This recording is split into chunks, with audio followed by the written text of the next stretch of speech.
Hello friends, this is Sadhana. Welcome to Taba classes. आज हम discuss करेंगे जेंडर के बारे में, यानी जेंडर क्या है, जेंडर का निर्धारण कौन करता है और किस तरह से कौन सी ऐसी परंपराएं और पक्षपात हैं जो कि समाज में आज भी चले आ रहे हैं और महिला और पुरुष के बीच में खाई का काम कर रहे हैं। तो जानते हैं जेंडर का निर्धारण कैसे होता है और किस तरह से महिला और पुरुषों के बीच में एक पक्षपात और स्टीरियोटाइप का काम करता है। तो जानते हैं एक जेंडर क्या है, एक सामाजिक संरचना है, यानी समाज ने निर्धारण किया है जेंडर का कि महिलाओं का ये रोल है, महिलाएं घर में रहेंगी, महिलाएं खाना बनाएंगी, महिलाएं, और पुरुषों का काम क्या है, पुरुष ये काम करेंगे। यानी जो रोल फिक्स कर दिया गया है वो किसके द्वारा किया गया है, समाज के द्वारा किया गया है। जन्म से तो ऐसा नहीं होता कि एक लड़की झाड़ू लगाने के लिए, खाना बनाने के लिए या फिर घर में रहने के लिए पैदा होती है और पुरुष से बाहर मटर गश्ती करने, घूमने फिरने के लिए और बाकी जितने काम होते हैं उन्हें बाहर का करने के लिए एक पुरुष पैदा होता है। तो आइए जानते हैं किस तरह से समाज ने ये निर्धारित किया है। तो डिस्कस करते हैं डिफरेंस क्या है सेक्स और जेंडर में। आपने दो टर्म्स सुने होंगे, सेक्स एंड जेंडर। हिंदी में तो दोनों को सेम ही वर्ड यूज किया जाता है, लिंग।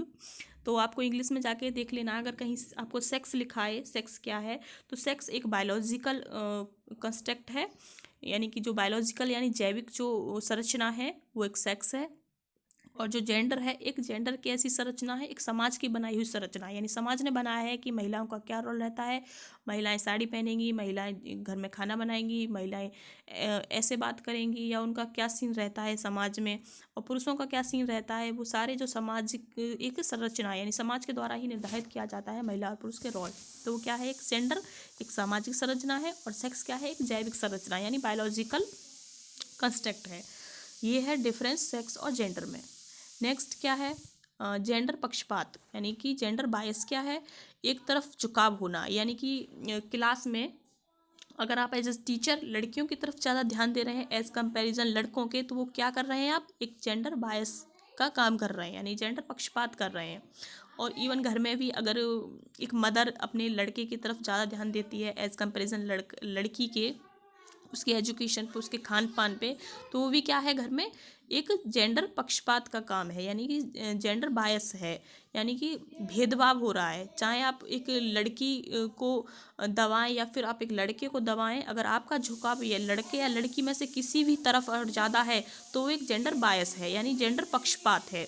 तो एक तरफ झुकाव का होना क्या है, पक्षपात है, एक बायस है। एग्जाम्पल है जेंडर बायस का, एक एक जेंडर की तरफ ज़्यादा ध्यान देना। जेंडर स्टीरियोटाइप क्या है, जेंडर रूढ़िवादिता क्या होती है, परंपरागत सोच, कुछ ऐसी चीज़ें, कुछ ऐसी सोच जो कि पुरानी हैं, पहले से चली आ रही हैं और फिक्स है समाज में, कि महिलाएं घर में रहेंगी, खाना बनाएंगी, ऊंची आवाज़ में बात नहीं करेंगी या बाहर ज़्यादा नहीं निकलेंगी, घर में रहेंगी। और पुरुष क्या करेंगे, बाहर जाएंगे, सारे काम बाहर का एक पुरुष करेगा, जॉब करेगा। तो ये सारे क्या हैं, एक ऐसे फिक्स रोल हैं, कुछ ऐसे भूमिकाएं हैं जो कि समाज के द्वारा निर्धारित कर दी गई हैं। वो किसके अंतर्गत आती हैं, स्टीरियोटाइप के अंतर्गत आती हैं, यानी जेंडर रूढ़िवादिता। रूढ़िवादिता क्या, परंपरागत सोच जो कि पुरुष और महिलाओं के लिए चली आ रही है, पुरानी विचारधाराएं, समाज से पहले से चली आ रही कुछ प्रथाएं। तो ये क्या है, एक स्टीरियोटाइप है। और ये कुछ क्वेश्चंस हैं, इनके माध्यम से हम और डिटेल में समझेंगे। ये रिपीटेड क्वेश्चंस हैं जो कि आए हुए हैं, PYQ क्वेश्चंस जो कि मैंने लिए हैं प्रीवियस ईयर पेपर से। First question is society determines the role of male and female, this statement articulate, यानी कि समाज के द्वारा निर्धारित किया गए भूमिकाएं महिलाएं और पुरुषों की, ये किस तरह का स्टेटमेंट है, यानी कि कुछ रोल फिक्स कर दिए गए हैं महिलाओं के और पुरुषों के, ये किस तरह का एग्जाम्पल है। Gender as a biological, gender as a hereditary, gender as a social construct, या फिर नन ऑफ अबव। तो रोल फिक्स कर देना ये किसका उदाहरण है, जैसा कि मैंने आपको समझाया था कि भूमिका हमने एक निर्धारित कर दी गई महिला और पुरुष की, ये कौन निर्धारित करता है, समाज करता है, यानी कि समाज ने ही इसको निर्धारित किया है कि पुरुषों का क्या काम है और महिलाओं का क्या काम है। तो ये क्या है, एक जेंडर स्टीरियोटाइप है और समाज के द्वारा बनाया गया है। Fix the role of female and male, तो इसका सही आंसर होगा C, gender as a social construct. During classroom discussion, यानी कि एक क्लासरूम में डिस्कशन हो रहा है, a teacher often pays more attention to boys than girls, यानी कि एक टीचर है जो कि बॉयज़ की तरफ ज़्यादा ध्यान दे रहा है एज कंपैरिजन गर्ल्स के। तो एक किस तरह का एग्जाम्पल है, जेंडर बायस का, जेंडर आइडेंटिटी का, जेंडर रिलेवेंस का या फिर जेंडर कंसिस्टेंसी का। तो ये जो एग्जाम्पल है कि यानी कि एक टीचर है और वो लड़कों की तरफ ज़्यादा ध्यान है उसका लड़कियों की तुलना में, तो वह किस तरह का एग्जाम्पल है। तो ये जो एग्जाम्पल है जेंडर पक्षपात का एग्जाम्पल है, यानी कि इसका फर्स्ट आंसर सही होगा कि जेंडर बायस है, यानी कि वो लड़कों की तरफ ज़्यादा ध्यान है, लड़कों से ज़्यादा डिस्कशन कर रहा है और लड़कियों की तरफ उसका ध्यान नहीं है, तो वह कैसे क्या कर रहा है, जेंडर पक्षपात कर रहा है, यानी कि जेंडर बायस है। जेंडर इज आ या एन, तो जेंडर क्या है, बायोलॉजिकल डिटरमाइन है, सोशल कंस्ट्रक्ट है, सोशल कंसेप्ट है या फिर साइकोलॉजिकल है। तो जेंडर क्या है, एक जैसा कि मैंने डिस्कस किया था कि जेंडर किसने निर्धारित किया है, जेंडर का निर्धारण कौन करता है, एक समाज करता है, यानी कि जेंडर क्या है, एक सामाजिक संरचना है। तो सोशल कंस्ट्रक्ट, अगर यहाँ लिखा होता सेक्स इज अ, तो सेक्स क्या है, बायोलॉजिकल है, बायोलॉजिकल कंस्ट्रक्ट है, यानी जैविक संरचना है। The statement man are generally more intelligence than women, तो ये जो उदाहरण दिया है कि एक जो लड़के होते हैं यानी कि पुरुष जो होते हैं वो ज़्यादा इंटेलिजेंट होते हैं महिलाओं की अपेक्षा, तो वे किसका ये स्टेटमेंट क्या दर्शा रहा है, सोज जेंडर बायस, ट्रू है, मे बी ट्रू है, या फिर true for difference domain of intelligence. तो ये क्या है कि महिलाएं पुरुष ज़्यादा बुद्धिमान होते हैं महिलाओं की तुलना में, तो ये क्या है, जेंडर बायसनेस क्या दर्शा रहा है, ये जेंडर बायसनेस को यानी कि पक्षपात को दर्शा रहा है कि महिलाएं पुरुष ज़्यादा बुद्धिमान होते हैं। अगर यहाँ ऐसे भी होता कि महिलाएं ज़्यादा बुद्धिमान होती हैं पुरुषों की तुलना में, तो भी यहाँ क्या होता, पक्षपात होता, जेंडर बायस होता, यानी एक तरफ ज़्यादा झुकाव है, भेदभाव है। ये क्वेश्चन है 2021 में आया हुआ है सीटेट में, जो कि मैंने ये क्वेश्चन का यहाँ PDF लगाया है, तो आप देख सकते हैं कि क्वेश्चन जेंडर से किस तरह से आते हैं। Use of a gender neutral language and discussing gender as a social construct rather than being a biological determined would, यानी कि अगर हम जेंडर न्यूट्रल लैंग्वेज यूज़ करें, तो आगे का मैंने लगाया एक PDF जिसमें मैंने बताया कि जेंडर न्यूट्रल लैंग्वेज कौन सी होती है। तो कह रहा है कि वो ये किस तरह का उदाहरण है, क्या कर रहा है, इसमें क्या हो रहा है कि जेंडर न्यूट्रल लैंग्वेज यूज़ की जा रही है, तो प्रमोट कर रहे हैं जेंडर डिटर्मिनेशन को, रेनफोर्स कर रहे हैं जेंडर बायस को, इनकरेज जेंडर कन्फर्मिटी को, या फिर चैलेंज जेंडर स्टीरियोटाइपिंग को। तो न्यूट्रल लैंग्वेज यूज़ करी जा रही है, तो ये किस तरह का उदाहरण है, ये है कि चैलेंज कर रहा है जेंडर स्टीरियोटाइपिंग को, यानी रूढ़िवादिता को चैलेंज करना।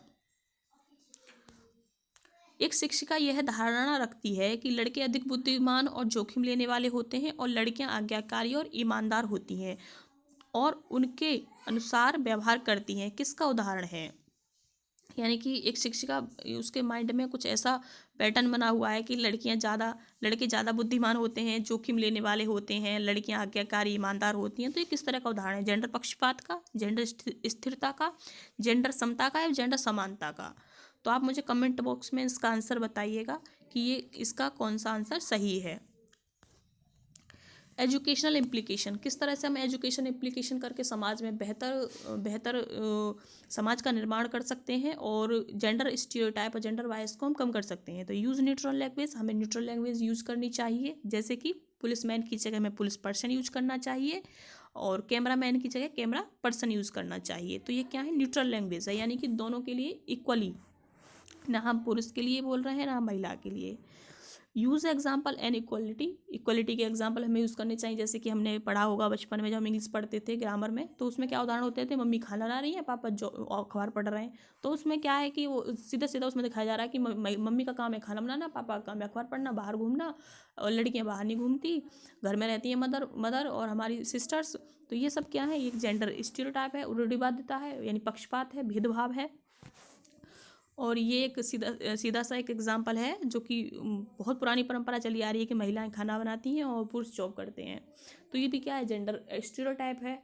अगर भेदभाव हो रहा होता, एक जेंडर को दबाया जा रहा होता, या तो लड़के या लड़की को, तो दोनों में क्या भेदभाव हो रहा है, तो वो क्या है, किसका उदाहरण है, जेंडर बायस का, यानी पक्षपात का। और ये उदाहरण किसका है, जो पुरानी परंपरा का सोच है, वो उदाहरण है जेंडर स्टीरियोटाइप का, रूढ़िवादिता का। पुरानी सोच है कि एक क्वेश्चन आया हुआ भी था कि एक लड़की है जो कि अपनी दादी से कह रही है कि मैं बाहर घूमने जाना चाहती हूँ पिकनिक पर, मेरे सब फ्रेंड्स जा रहे हैं, तो उसकी दादी कहती हैं कि लड़कियां बाहर नहीं जाती, क्या तुम लड़कों की तरह घूमती हो। तो ये किसका उदाहरण है कि लड़कियां बाहर नहीं घूमती, तुम लड़कों की तरह घूमोगी। या फिर लड़के लड़कियों लड़के से कह रहा है एक पिता, अगर उसके चोट लग गई वो रो रहा है, तो क्या लड़कियों की तरह रो रहे हो। तो ये किसका उदाहरण है, ये उदाहरण है जेंडर स्टीरियोटाइप का, रूढ़िवादिता का। यानी पुरानी सोच है कि लड़के रोते नहीं हैं, लड़कियां बाहर नहीं घूमती हैं, या लड़कियां का ये सीन रहता है, ये रोल करती हैं, लड़कियां घर में काम करती हैं, लड़के बाहर खेलते हैं। ये सब उदाहरण हैं जेंडर स्टीरियोटाइप के, पक्षपात के, जो पहले से समाज ने निर्धारित कर दिए हैं। तो पूछे कि जेंडर क्या है। जेंडर एक सोशल कंस्ट्रक्ट है, समाज की बनाई हुई संरचना है। महिलाओं के पुरुषों के कुछ रोल यानी भूमिकाएं बना दिए गए हैं। बल्कि ऐसा नहीं है कि एक महिला सिर्फ खाना बनाने के लिए पैदा होती है, या फिर बच्चे संभालने के लिए होती है, या फिर बचपन से ही ये होता है कि लड़की पैदा होगी तो वो झाड़ू ही लगाएगी, घर का ही काम करेगी, बाहर घूमेगी फिरेगी नहीं। और जो लड़के हैं वो बाहर खेलेंगे, जॉब करेंगे, पढ़ाएंगे, उसे अच्छा एजुकेशन देंगे। ये सब क्या है, जेंडर पक्षपात है। यानी समाज की पहले से चली आ रही कुछ ऐसी सोच है जो कि हमारे समाज में महिला और पुरुषों के बीच भेदभाव करती हैं। और एक अच्छे समाज का निर्माण कब हो सकता है, एक समाज तरक्की कब करता है, जब दोनों के बीच समानता हो, यानी महिला और पुरुषों के बीच इक्वलिटी हो। तो क्वेश्चन इस तरह से ही आता है कि सेक्स क्या है, एक बायोलॉजिकल है, जेंडर क्या है, एक सोशल कंस्ट्रक्ट है, यानी समाज की बनाई हुई एक संरचना है। जेंडर अगर बायसनेस किसी में अगर दिखाई गई है तो वो एग्जाम्पल किस तरह से होंगे, एक तरफ झुकाव होगा, यानी लड़कियों की तरफ ज़्यादा ध्यान दे रहा होगा टीचर, या फिर लड़कों की तरफ ज़्यादा ध्यान दे रहा होगा, या फिर एक जेंडर की तरफ ज़्यादा ध्यान होगा। अगर आप ये सोचें कि मेरे साथ भेदभाव हुआ, मैं एक लड़की हूँ और आगे चल के मैं अपनी लड़के के साथ में भेदभाव करूँगी, अपनी बेटी को ये कराऊंगी वो कराऊंगी, तो ये भी क्या है, एक जेंडर बायस है, जेंडर पक्षपात है। यानी आप किसी भी एक तरफ ध्यान चला जाना, या तो लड़की की तरफ या लड़के की तरफ, लड़के को दबाओगे तो भी जेंडर बायस है, लड़की को दबाओगे तो भी जेंडर बायस है, पक्षपात है। तो दोनों के लिए बराबरी, इक्वलिटी रहे, इक्विटी का अगर हम यूज करें, समता हम रखें दोनों के लिए, तो वहाँ जेंडर बायसनेस खत्म होगा। जेंडर स्टीरियोटाइप क्या है, पुरानी सोच, परंपरागत सोच, यानी कि लड़के रोते नहीं हैं, लड़कियां बाहर नहीं खेलती हैं, तो महिलाएं खाना बनाती हैं, और कुछ रोल फिक्स कर दिए गए। तो ये पुरानी सोच, परंपरा, ये सब क्या है, जेंडर स्टीरियोटाइप है, रूढ़िवादिता। अगर कहीं परंपरा का सोच लगे कि लड़कियां बाहर नहीं घूमती, खाना बनाती हैं, घर रहती हैं और लड़कों की तरह नहीं घूमती, तो ये सब क्या है, ये परंपरागत है, ये रूढ़िवादिता है। और कहीं भेदभाव हो रहा हो दोनों पक्षों के बीच में, लिंग के बीच में, तो वो किसका है, एक तरफ झुकाव ज़्यादा है टीचर का, तो वो जेंडर पक्षपात है।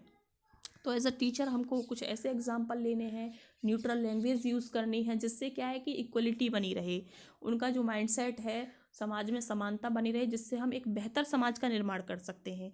तो ये था आज का सेशन, जिसमें हमने जाना कि जेंडर क्या है, जेंडर का निर्धारण कौन करता है, महिलाओं पुरुषों के बीच किस तरह से भेदभाव पक्षपात होता है, और जाना हमने इस सेशन में कि क्वेश्चन किस किस टाइप के क्वेश्चंस आते हैं। तो ये था आज का session. It's enough for today and thanks for watching my video. और आगे की मेरी वीडियो देखने के लिए आप मेरे चैनल को सब्सक्राइब कर सकते हैं, शेयर कर सकते हैं, एंड ऑल्सो लाइक कर सकते हैं। आपने अभी तक चैनल सब्सक्राइब नहीं किया तो आप चैनल को सब्सक्राइब कर लीजिए। Thanks for watching my video.